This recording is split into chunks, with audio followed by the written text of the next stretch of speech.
শেখ মেহেদী হাসান, তার জন্য জোরে একটা হাততালি। আজকের player of the match Sheikh Mehedi Hasan, চট্টগ্রামের ক্যাপ্টেন। যেই দলটাকে নিয়ে প্রথম থেকেই আলোচনা সমালোচনা হচ্ছে, যেই দলটা স্পন্সর পাচ্ছে না, যেই দলটার মালিক হারিয়ে যাচ্ছে, যেই দলের দায়িত্ব নিচ্ছে স্বয়ং বিসিবি, সেই দলটা নিজেদের দমে নিজেদের পারফরমেন্সে সবার আগে ফাইনালে পৌঁছালো। চট্টগ্রাম সবার আগে ফাইনালে পৌঁছালো আজকে রাজশাহীকে 6 উইকেটে হারিয়ে। এই চট্টগ্রাম কি চ্যাম্পিয়ন হতে পারবে? যে দলটাকে নিয়ে আশা করেনি কেউ যে এই দলটা প্লে অফে পৌঁছাবে, সেই দলটা সবার আগে ফাইনালে পৌঁছালো। চ্যাম্পিয়নও হতে পারে, না হওয়ার কিছু নেই। অনেক অনেক অভিনন্দন, দুর্দান্ত, সত্যি কথা, এক কথায় অসাধারণ। এইরকম ম্যাচে এইরকম পারফরমেন্সই করতে হয়, অথচ রংপুর রাইডার্স করতে পারেনি। আজকে প্লে অফের দুটি ম্যাচ ছিল। প্রথম ম্যাচ এলিমিনেটর, যেখানে রংপুর এবং সিলেট খেলেছে। রংপুরকে হারিয়ে সিলেট কোয়ালিফাই করে গেছে কোয়ালিফায়ার 2 এর জন্য। হ্যাঁ, রাজশাহীর জন্য দুঃখের কিচ্ছু নেই, সুযোগ থাকে, এই জন্যই সবাই চায় কোয়ালিফায়ার 1 খেলতে। রাজশাহী আজকে হেরেছে, কিন্তু সুযোগ আছে আগামীকাল। আগামীকাল সিলেটকে হারাতে পারলে রাজশাহী ফাইনাল খেলবে, আর যদি সিলেট জেতে তাহলে সিলেট ফাইনাল খেলবে চট্টগ্রামের সঙ্গে। আর এই চট্টগ্রাম এবং রংপুরের পয়েন্ট একই ছিল, 10 ম্যাচে 12 পয়েন্ট, 10 ম্যাচে 12 পয়েন্ট দুই দলেরই। কিন্তু 3 নম্বর পজিশনে রংপুর ছিল, শুধুমাত্র নেট রান রেট তাও কত 0.25। এই রকম নেট রানের জন্য রংপুরকে ম্যাচ হেরে বিদায় নিতে হলো। আর চট্টগ্রাম যদি আজকে হেরেও যেত তবু সুযোগ পেত। তো চলেন আজকের ম্যাচে আসি। প্রথম ম্যাচে রংপুর মাত্র 111 রান করে 9 উইকেট হারিয়ে। তো রংপুর যখন 111 রান করেছে তখনই ম্যাচ হেরে গেছে।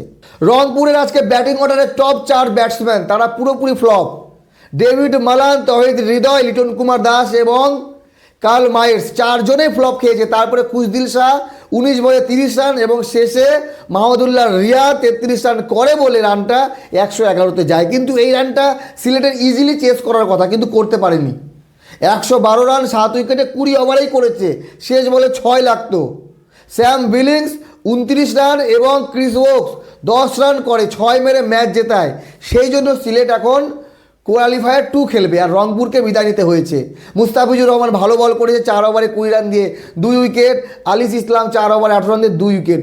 আর আজকের দিনের সেরা বোলিংটা খালেদ আহমেদ করে দিয়েছে সিলেটের হয়ে, 4 ওভারে মাত্র 14 রান দিয়ে 4 উইকেট। তো রংপুর এবারের মতো 2026 বিপিএল থেকে বিদায় নিল প্লে অফ খেলেই। অনেক আশা ছিল তারা ফাইনালে পৌঁছাবে, চ্যাম্পিয়ন হবে, কিন্তু না, রংপুর এবার পারল না। বাকি এবার রংপুর বাদে যে 3টি দল সিলেট, চট্টগ্রাম এবং রাজশাহীর মধ্যে যে কোনো একটি দল চ্যাম্পিয়ন হবে।